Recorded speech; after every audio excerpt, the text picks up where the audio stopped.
People-first organizations will win in the future of work. Your only real asset is your people. We all want purpose-driven work. HR-led organization is the I'm future. sorry, but leaders don't lead empty desks and empty shop floors. Welcome to the People Strategy Leaders Show. I'm your host, Sri Chellappa, founder and president of Engagedly, and a serial entrepreneur in technology, films, and music. This is where we talk to people leaders, business strategists, and organizational savants about leading in the time of change. What is working, what is not working, and more importantly, what we should be thinking about. Stick around to the end of the show. We will reveal how you can be our next guest. And now, let's engage. Hello again, this is Sri Chellappa with People Strategy Leaders Podcast. And today I am joined by Tony Scida. Tony is a co-founder and chief people officer of Refocus HR Solutions. Tony and his team help companies leaders build organizational and social architecture for optimal people experiences and performance. With over 20 years of human capital strategy and change leadership experience, Tony brings a depth of insight and expertise to people experience design and business transformation.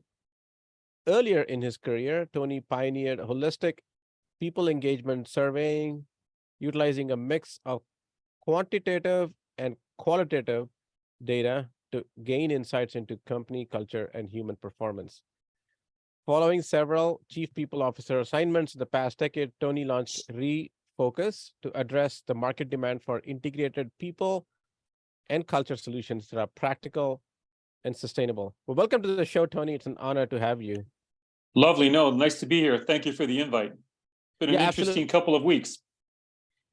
It has been interesting, few weeks actually, and HR is challenged like never before. And I talk about it quite a Agreed.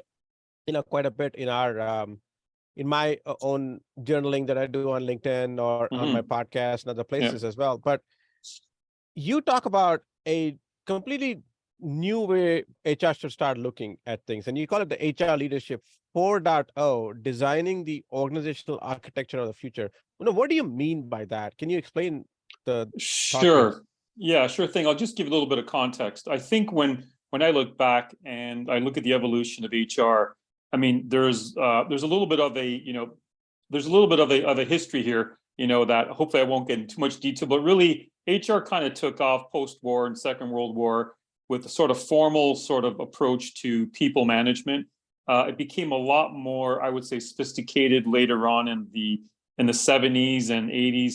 And then I would say around late 80s or so, I would call that the 2.0, when I think business schools started to look a little bit more closely at HR, looking at HR as a value driver as part of the whole sort of corporate functions.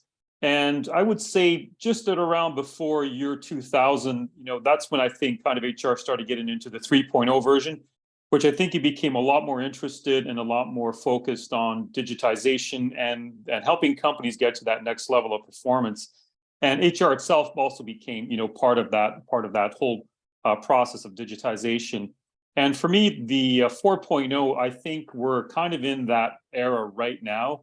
And right now, I would say the precursor to that was COVID, how HR had to really pivot to become kind of the sort of anchor, I would say, function in companies as we tried to experience and do work in a very different way than we ever thought possible.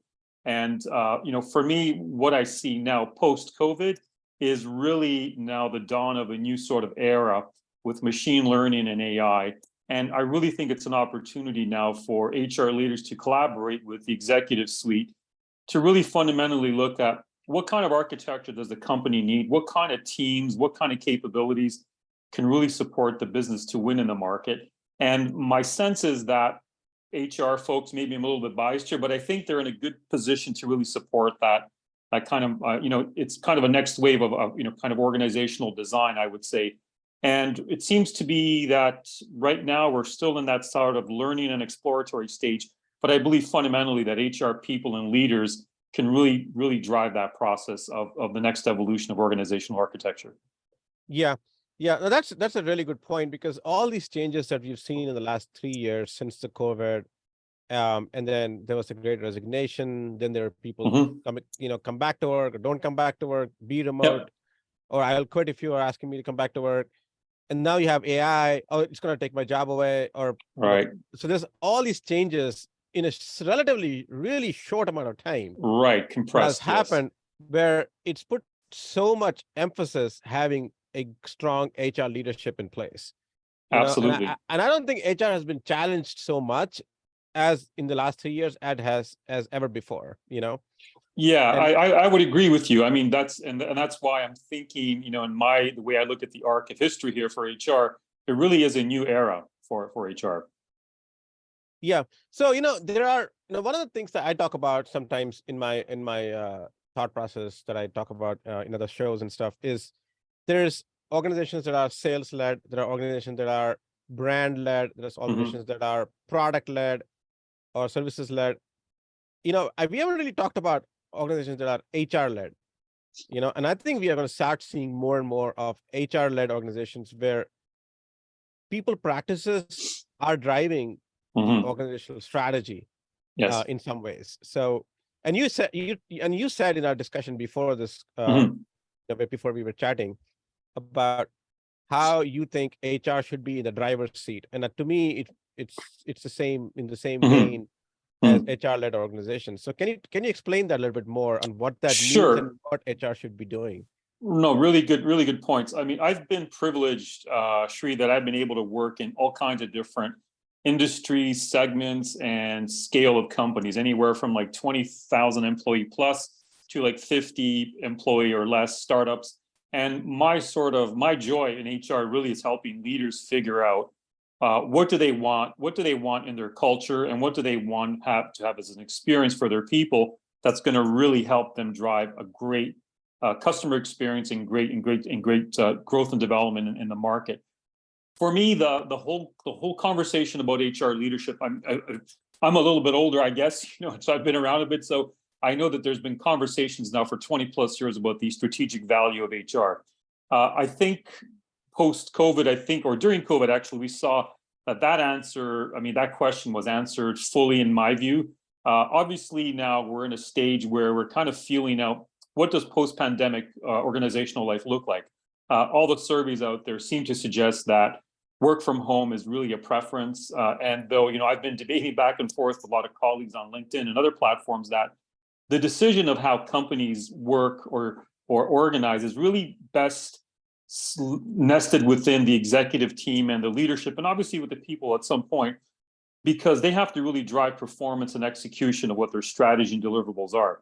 And I see the same tensions now, and the tensions now is how can we make a place, that we're going to call a company that's going to be compelling for talent, but also how are we going to do it now with the introduction, a little bit more broad scale, of machine learning and AI. I mean, I've worked in advanced manufacturing segments where that's been going on now for 20 plus years.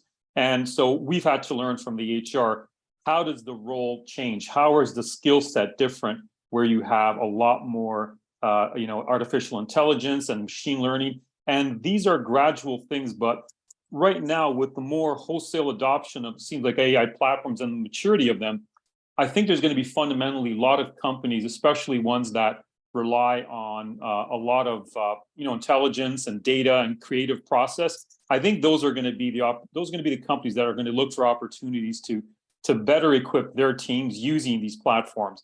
And I don't know what the future is going to be. As you mentioned, there could be potential job dislocation or job loss, but the way I'm looking at it is almost like there's going to be a realignment. And what I'm suggesting is HR leaders should be at the forefront of that, because I think the introduction of these kind of technologies are going to shape the workflow. They're going to shape how people interact with technology. And more importantly, how do they deliver service? There was an interview this week with the CEO of IBM, and he was talking about already they've been starting to deploy platforms, and where they're seeing the most, positive sort of application of this is in back-end functions. Back-end functions, including things like HR and finance. So I'm thinking there's going to be a lot more around that, but I really want, in my view, HR to be at the helm of this conversation to talk about how to deploy these things in a responsible manner, but also in a way that's going to bring a lot more, I would say, productivity, but also a lot more joy. As you probably know, and you've been around for a while, as well in the HR space. Some jobs are just, could be mundane, repetitive, boring. I think there's an opportunity to really enrich roles and responsibilities and look at really the skill and the skill set of the future. And this is where I think HR leadership can really be driving this. Yeah, I was looking at this news article that came out a couple of days ago. I don't know if it was a couple of days ago or a week ago, but I read it a couple of days ago. Wendy's, has an AI bot now taking your orders. They're debuting it. They're testing it in the Columbus, Ohio market, which is where they do a lot of these fast food testing sites. I don't think this is even a question of whether this is going to be the case. I think it is going to be. It's a question of when. It's going to be the case, right? Is it going to be this year, or is it going to be next year? McDonald's is doing that in Dallas area right now, where you have such fast response times from AI now that you can actually feel like you're talking to a human being when you're placing that burger order, or complaining about your cable bill, or any of those issues, which that means hundreds and hundreds of thousands, maybe millions of contact center and order taking jobs, if you will, are at risk. And that's an HR problem to solve. It is. It's because as an HR, your responsibility is not just to the company's profitability and bottom line. Your responsibility is also the people that you are under the purview, that are under your purview. So if you are working at AT&T or Comcast or any of these large telecom companies, or if you're working, at Wendy's or McDonald's or Taco Bell or whatever, and you have now hundreds, if not millions, of these employees whose jobs are at risk. And it's going to cause social unrest. There's going to be all kinds of issues that are going to cause within the company itself. And so HR being the driver's seat is very important in those contexts, because now we are seeing job dislocation, as you said, really imminent in the next 12 to 18 months, but no later than 3 to 5 years. Yeah, and the responsibility is broader than maybe HR in the past has had.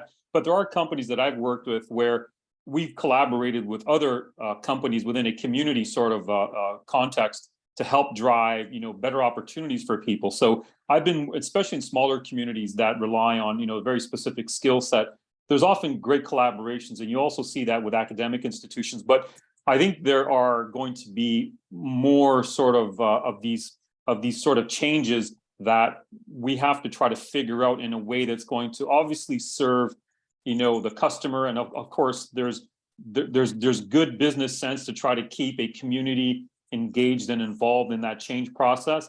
But ultimately, if we can determine what's going to be that sort of right mix of how to bring in new technology that's going to help make jobs better, more enriched, and then we're going to obviously see some impact. And just as a little exercise, I've done a few times, I've gone on ChatGPT and some other platforms and said, what is the impact of, wide scale adoption of AI, right? and one of the biggest issues, there's obviously impact to jobs, workflows, productivity. And, and where I think we have to come from as HR leaders, and even business leaders for that matter, is how do we do this in a way that's going to get the best out of our people, and it's going to be the best optimal sort of approach for humanity. Ultimately, people are the business, no matter where you are. I mean, and I remember when I was doing my master's, 20 plus years ago, there was visions that, there would be companies with like 4 or 5 people in them, right? That hasn't been the case. In fact, what we've seen is a whole now hierarchy of more and different complex jobs to support digitization and new ways of doing business. And so I think now we're kind of at that dawn of that new era. And I believe if we put in the front and center that we're trying to improve the culture, we're trying to improve the employee experience and the people experience, and also trying to improve the bottom line and the customer experience, I think that's a really great starting point. And you probably know, Shri, there's companies that operate out of Europe and already now facing essentially, which is a European Union approach to understanding AI impacts, not only in workplaces, but in society. They're probably a little bit ahead of the curve, but I think it's very instructive for us to see what's happening there, because I think they obviously take a little bit more of a different kind of approach to try to shape conditions and also to have a little bit more collaboration with employees and stakeholders. And I'd like to see obviously more of that as well in North America. And so that's where my sense is that this is a really good opportunity for HR to step into that place. Yeah, I think one of the big impacts, as you mentioned, HR has to play a big role.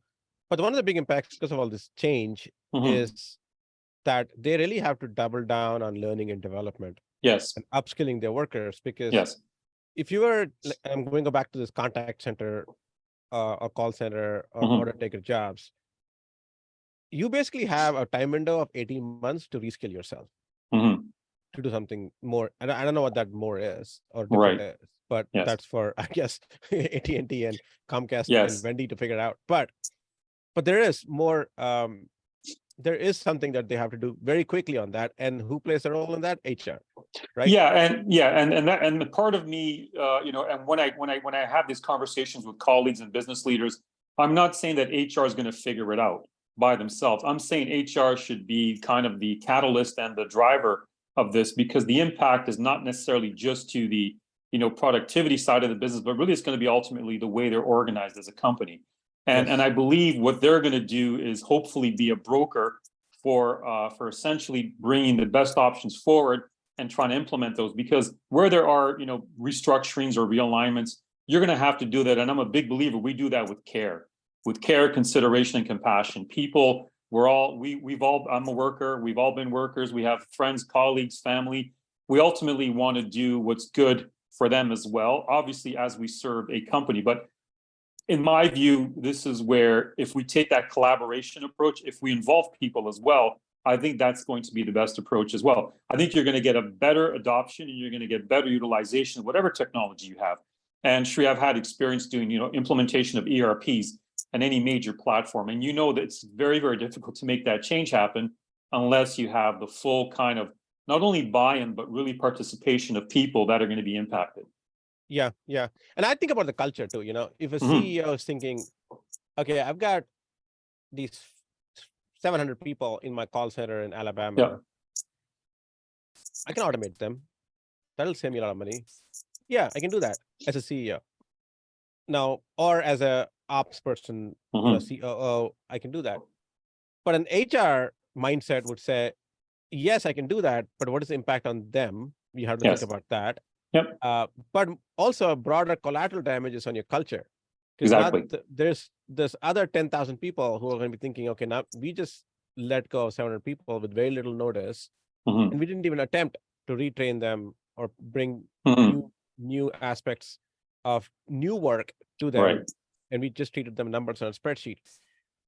That's why I keep coming back to HR-led organizations would Yes. think differently about this rather than Yes. a profit-led organization would think Right. differently. And ultimately, I mean, the company has to do a risk analysis and understand what it's going to do to try to continue to win in the marketplace. So that to me is fundamental. Obviously, there's other companies that don't have to worry about profit, but still you're going to see, I'm referring to, public sector or not-for-profits, but still you got to think of how to best leverage the technology, not only for the productivity, but so that people can actually be at their best and really perform at their best. And there's a lot of history here, 20, 30 years of applied research and things, in a field of study that I spent a lot of time in called human factors. And that really is kind of the precursor, of this whole integration of technology and people.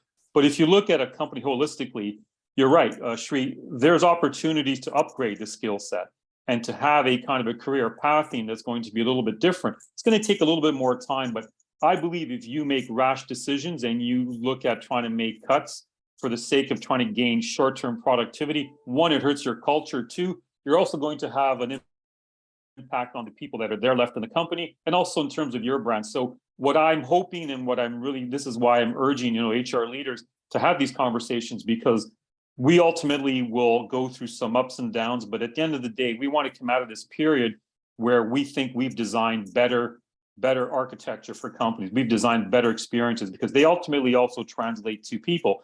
And it's probably instructive to look back at what banks did years ago, Sri, when they started to go to the ATM route. And what I saw was a huge adoption of the ATM, but then there was a bit of a kind of a pendulum swing the other way because the customer experience was not as had been planned. And then you saw companies that started to have a say in, the kind of experiences they want to have in banking with their customers. And that meant now having more of a personal touch.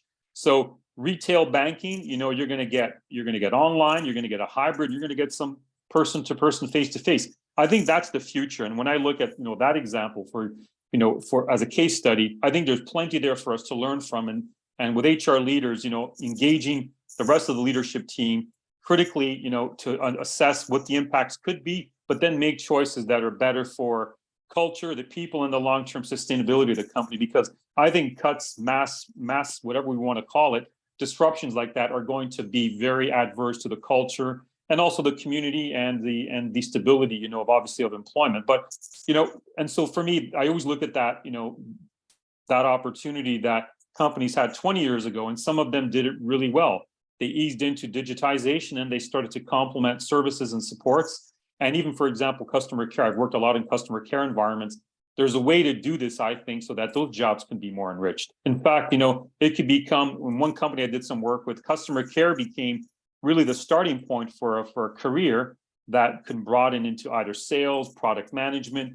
And so I think that's, if we start thinking like that and we start thinking from a skill kind of perspective, I think we'll have a better way of looking at the people side of this whole impact with AI adoption. Yeah. Yeah, I'm looking at, I'm thinking about when was this large, big disruption that happened was during the digitization of the 90s, right? Yes. Where things were moving to computers and then computer eventually moving to the cloud. But also the 90s was a time where a lot of outsourcing was also happening as well. So there's a lot of disruption in call centers, contact centers, again, in that case. Yeah. Good point. Or maintenance type of work, things were getting outsourced. That was a lot of disruption. And some companies did it well and some companies did it horribly, Yes. And there were a lot of horror stories of how, somebody had to fly to China or India or someplace to train their replacement and then come back and fire themselves, right? Yes. There were all these bad stories and good stories that floated around. And I think hopefully we can learn the lesson from those mistakes in the 90s. Yes. And apply them in the 2020s to be a little bit more thoughtful and a bit more human-centered, which I believe we are a lot more human-centered now than we were in the 90s as an organization. Yes, we are. And I think if we keep that focus, that, you'll obviously get challenges from people and even business schools. But I think it's becoming a bit more broadly accepted that companies do more than just make profit. They try to make the experience for customers better. They try to solve a pain point. And ultimately, they also try to make, the community that they operate better. And, so, you've heard of things like ESG, right? To me, this is really now, the AI adoption is kind of right now, I think, a core issue, especially for companies that are starting to really profile the kinds of things they're doing in environment, social responsibility and in governance. And I think there's an opportunity here where companies can say, we've thought about all these different approaches, and we think we're going to get the best out of these new platforms, but we're also going to get the best out of our teams. And, companies can decide to do things one way or another. If you travel around the world, you'll see in places like, for example, in Japan, where they have a ton of automation in food service, right? And they do it with such craft and wizardry. But I look at something like that, and I think there's a huge ecosystem of talent to support that. So that's why I believe there's kind of an upside here that as the technology changes, as we get more opportunities to see what can be done, we will start also to create other kinds of roles and other kinds of skill sets to support what this new ecosystem is going to look like. Yeah, no, absolutely. I think we'll always have jobs of some sort because we'll just do more with less, right? Yeah. Less than 2% of the US population is engaged in farming. And that was not the case, 80, 90 years ago. It was 40, 50%. And I use this example a lot to say that doesn't mean now we have 40% of the population completely unemployed. They just are doing maybe more fulfilling things. Maybe they're doing something else that are more creative in nature. If you don't have to answer angry customers call, I would say that's a good thing. That's a good thing. Correct. Exactly. Yeah. So I think there are some positive benefits to come out of that, but there will be pain along the way. Yeah. And I believe this is where, if we take the care and we take an approach that, as you mentioned, is human-centered, and that's what I fundamentally believe in, we need to treat people like that they were, active and contributing members to the business. And I think there is some sense of care that we should be taking. For me, it's part of how I was brought up, and that's part of my DNA. And I've been involved in restructuring work in the past, and it's sometimes you can't avoid it, but there's a way of doing it with dignity and respect for people, and there's a way of doing it also so that there's potentially a bridge to other opportunities. And so I think, as you mentioned, Shri, there's a ton now of learning management systems and opportunities where people can get a lot of just-in-time learning to support kind of a new skill set and maybe potentially a new role. So what I'd like to see is a lot more leveraging that. We implemented things like that in my past CRHRO jobs in a couple of places because we knew that if you can do training, right, that no matter how good you are in the training is, people will eventually not be able to remember or recall specific knowledge sets or task sequences until they see a problem. And then what we started developing was kind of just-in-time tutorials where you can look, get a drop-down menu, look at the issue that you're addressing. If you're kind of in a technology-enabled kind of business, and you can get some guidance on how to tackle that issue. So if we think about what we can do to better jobs, I think that's going to be a better approach in the long term, because I believe there's going to be better adoption, and there's going to be much more positivity, because as you mentioned, Shri, every company has to have people, right? And so we're all part of this process, and the approach in Europe is a little bit different. It looks like anyway, because there seems to be a bit of ahead of the curve on the social impact, but we should also pay attention to the similar sort of ideas and look and see how we can infuse some of that into the way we're going to make change happen in the future here. Yeah, no, definitely. So the last thing I want to address real quick is change management. Yes, There obviously requires a big motion in change management. correct. So what advice would you give HR leaders as they're looking to start really assessing the impact of these changes that are staring at us right now? Yeah, really good question, and it's one where I think a lot about this issue, because no matter how many times you've done it, things are always a little bit different in different companies and culture, and depending what era we're in. But my principled approach is, one, you try to get an understanding of what the impact's going to be across a company or across an organization. Then you start to drill down, how is that going to relate to, whether it's a function or operations, supply chain, whatever the functions are, and then start to have conversations with leaders in those areas of what is the universe of possibility in the short term. And then in the longer term, you can start to play that out later on. But ultimately, what you learn through that process, HR can then start to develop a narrative around how the company will embark on this journey of, of modernization, of this journey of really building out its capabilities. And that is, I think, a narrative that if you get the principles right up front, for example, that you're going to do whatever you can to minimize, potential job loss. You're going to do whatever you can to get people in a position where they can either upskill, get trained, and transition. If you have those kind of principles set out, I think that becomes part of your narrative. I believe it's really incumbent to start the conversation. I think you cannot be sort of planning and then, all of a sudden, day 2 or day 4, you decide this is the plan and we're going to execute it. It doesn't work like that. And I've been enough involved in change and business transformations that you got to bring people and you have to meet people where they're at. And then you have to have a really open airing of issues, and then providing the opportunity for people to give you feedback and to give you some kind of ideas about what they're experiencing. And then as a team of leaders with HR, hopefully navigating that and start to understand how we can better the next step and the next step after that. But for change management, for me, it's one, you got to understand where you're going to go. If you have a vision, it's great. But I think people are going to want to know automatically, what's that going to do for me, or how's it going to relate to me? And I think if you don't have the answer, I think you should be honest. I think leaders should be honest to say, we don't quite know yet.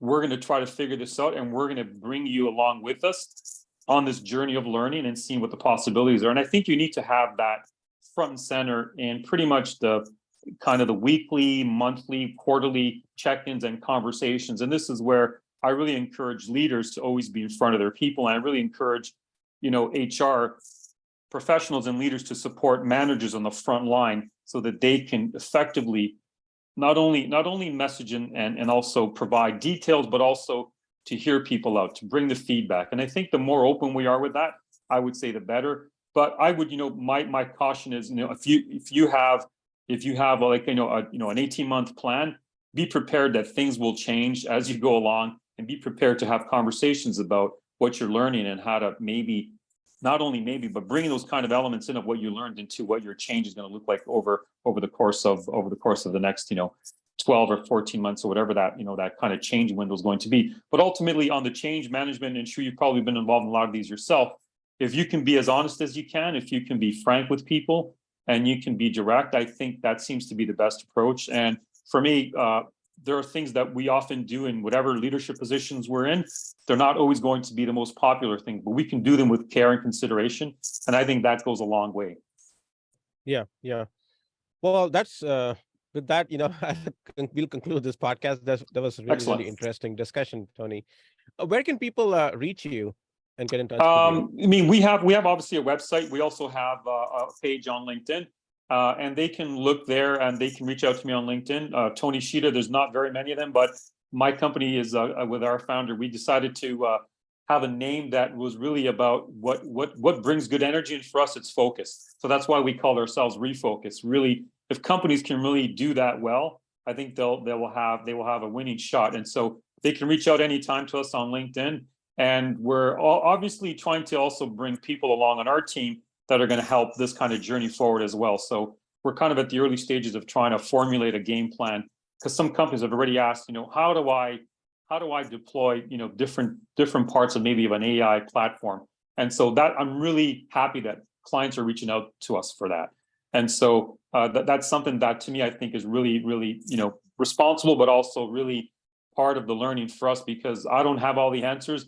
It's early days, but I think the more we can share, the better it is. And by all means, anyone can reach out to me through LinkedIn, and I'd be happy to respond to any questions and obviously engage in conversation, because this is the way we learn. Excellent. Well, thanks a lot, Tony. It's been a pleasure talking with you. Perfect. Thank you, Shri. Shri Chellappa here. Thank you so much for listening to the People Strategy Leaders podcast. If you are a successful leader or a people strategist who would like to be on this program, please visit engagedly.com/People Strategy Leaders podcast. If you got something out of this interview, would you share this episode on social media? If you know someone that would be a great guest, tag them on social media to let them know about the show, and include the hashtag People Strategy Leaders. I love seeing your posts and guest suggestions. We are regularly putting out new episodes and content. To make sure you don't miss any episodes, go ahead and subscribe. Your thumbs up, ratings, and reviews go a long way to help promote the show and mean a lot to me and my team. Want to know more? Follow me on LinkedIn and Twitter @Sri Chellappa. Thanks for listening. We will see you next time. And thank you to Patrick Ramsey, sound engineer at Kalinga Production Studios, for recording and mixing this show.